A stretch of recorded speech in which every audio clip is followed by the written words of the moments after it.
Hello, my name is Aridin. I performed a set at Megaplex last weekend using this modular system, a Boss distortion pedal, an Electron Digitact, and a Korg Chaos Pad KP3 Plus.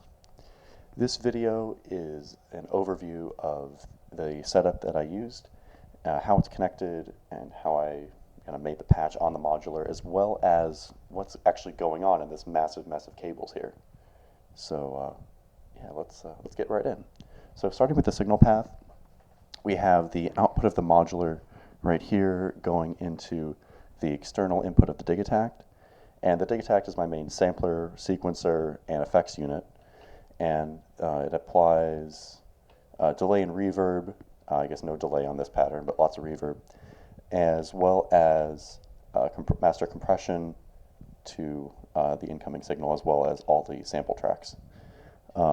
Next up, we have the Korg Chaos Pad, which is my DJ style effects unit, and a short looper, which is really good for transitions. So I have a couple effects here on speed dial, which are all really nice to have.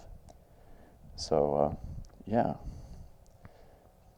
And basically the main output of the Chaos Pad is my main output. Now, you might be asking yourself, well, where does the guitar pedal fit into all this? And it's not even plugged in right now. And that's mostly because plugging it in turns it on, and that kind of wastes battery.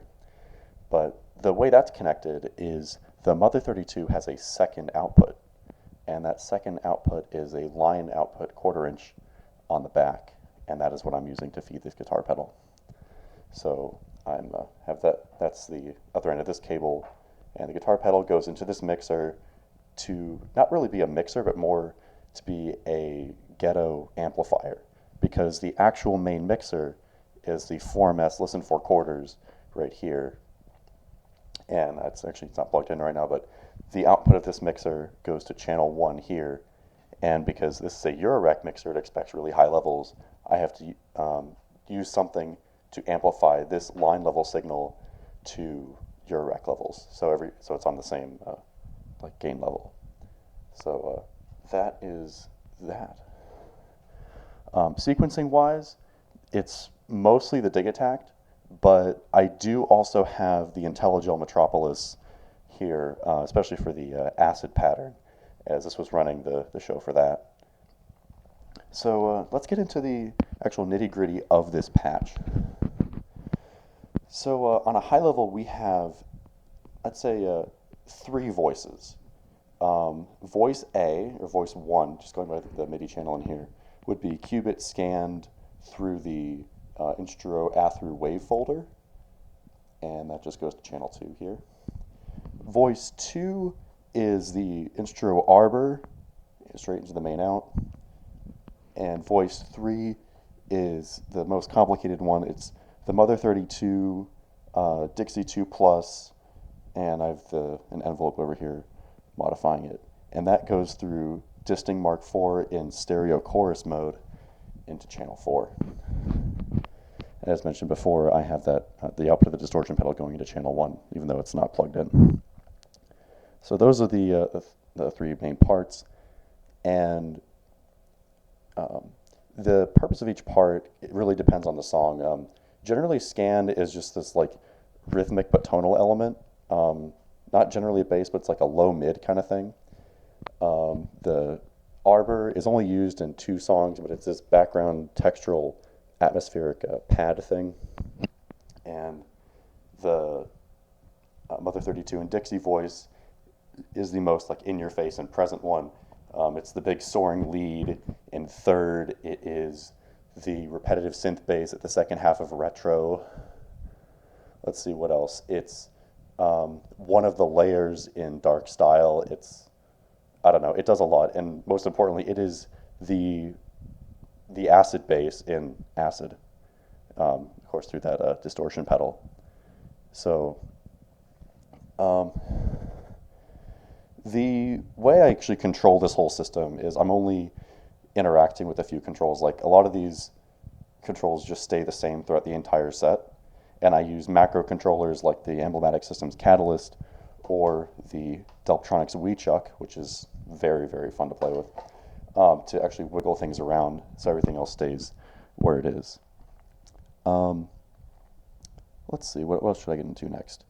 The Emblematic Systems Catalyst is, if you're not familiar with it, it is an Octatrack style like preset manager where you have 8 banks of 8 scenes. I'm only using 1 bank for this set, but each scene is basically a set of 8 voltages on these outputs, and those are routed throughout the system. So these 3 go to center, shape, and I don't know what else on a scan. Center, shape, and mass on scanned. Actually, mass is coming from the mutant brain.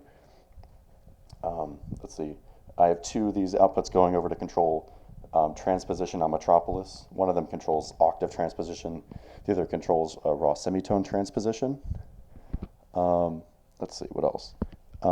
The scenes down here control, so these 2 plus this one are those scenes. So this is like -4, -4 plus an octave. This is just a plus an octave.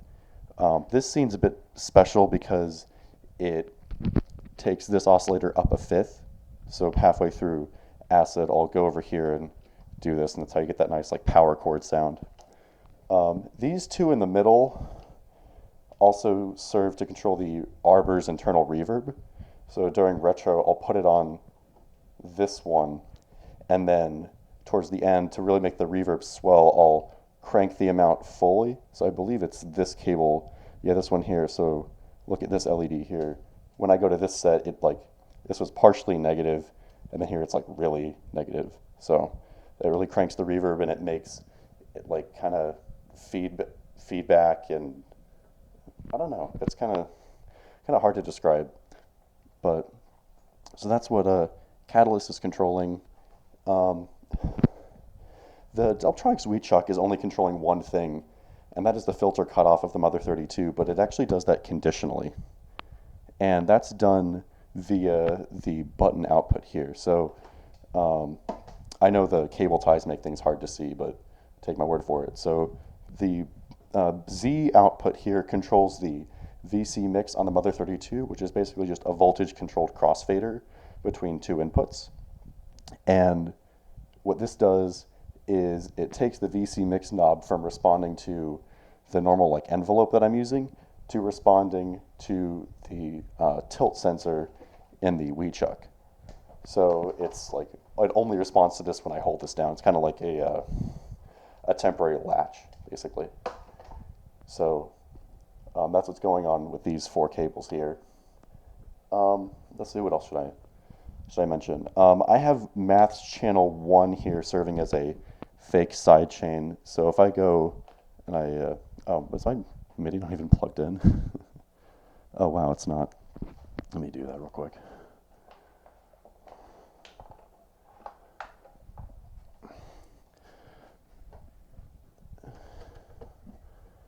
There we go. That's much better. So Maths channel 1 is serving as my fake sidechain compressor, or rather, it's just a quarter note duck. It's not based on the actual kick pattern. I should have done that, but just to keep things really simple, I have a quarter note clock coming out of the mutant brain, and it just triggers Maths channel 4 to create a decay envelope, which is then inverted. And I send that off here to invert, or to bring down the scanned voice on A-through, as well as the VCA of the Mother 32. So that's my like sidechain ducking. Channels 2 and 3 are mixed together with channel 4 to modulate the filter of the Mother 32. Channel 2 is filter feedback from the Mother 32, so I just have like the filter output coming in here. Channel 3 is keyboard tracking, so I have the pitch sequence also coming in here. So for example, if I have this cranked up like about this much, the higher the note, the more open the filter will be. And the last channel is just another envelope. So this envelope works in tandem with the Mother 32's internal envelope to fake an ADSR envelope. So basically the way that works is this is an AD envelope like a simple pluck, and the Mother 32 is set up as an ASR, which allows me to have that sustain stage. So this gives us the transient, this gives us like the rest of the envelope. This envelope is also used during acid to add accents. So yeah, there's that. Another performance thing I have is the Doepfer A1822 quad switch. And the quad switch solved a very interesting problem that I was having while practicing, and that is I'm sequencing the Mother32 using either the Metropolis or the Digitact through the mutant brain. And if I want to change what's sequencing it, I have to unpatch, pitch and gate, and like repatch it. And that's kind of a pain. And at least the way I was doing it, it was really inconsistent and just clunky. But what's way more consistent is just clicking two switches. So when the switches are up, the Metropolis controls the Mother32, and when they're down, the Digitact through the mutant brain controls the Mother32. The bottom two switches I don't believe I used during my set, but I did intend on using them for another voice. Basically, when they're up like this, scan comes through through like normal, but when they're down, then the sine wave output from Dixie goes through the wave folder instead. So that's what's on this side. This side just controls the controls the wavefold amount. So yeah. Next thing. Okay, I've got a VCA for Dixie because I was having some issues with droning, and then I think I covered that already. Let's see, what else do I need to cover? I think I have most of it actually. Yeah. So that is a patch breakdown of this this setup. So just a recap, we have 3 voices, one of which has 2 outputs. So we have qubit scanned, the Mother32 and Dixie voice, Instro Arbor, and yeah. One of the more difficult parts of this is a bit of a just a stream of consciousness description of what's going on here. One of the more difficult parts of the set was actually changing the settings on the Mother32 and the other elements to switch to a specific pattern. So a lot of this stuff was done on the Digitact, but some of it was done on the modular. And if there are vastly different settings I need, like for example, if I'm transitioning to or from the acid pattern, I have to change, let's see, like cutoff resonance, VCF mod amount, probably sustain decay amount, probably envelope amount down here. Got to move those switches, and most difficult of all, I have to change the octaves on both of these. So it was a bit inconsistent, and that was where some of my slip-ups came from. And I guess another thing is tuning is hard. Well, rather, keeping things in tune is hard, especially when MIDI is involved. Because I don't have true vibrato. At least I'm not using the Mother32's vibrato on here. So I'm using the Digitact's LFO. This is actually really cool. If I go to bank 2, pattern 15,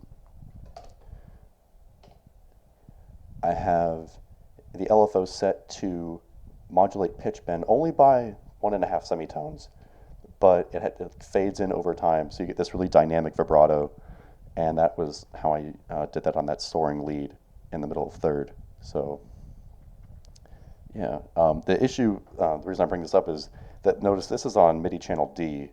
When I go to this pattern, it's not here anymore, and I'm sequencing the Mother32 using MIDI channel C over here. And the thing is, the settings from this LFO are still like applying to the sequencer. So until I like hit this again, it still is like bending the pitch and like giving us vibrato, when in this section I don't want vibrato. So I have to add other trigs to kind of like nullify that. But yeah, that was the quick little patch breakdown. If you have any other questions, please let me know. I'm more than happy to answer them, as this patch was very, very fun to make. So yeah, thanks for watching.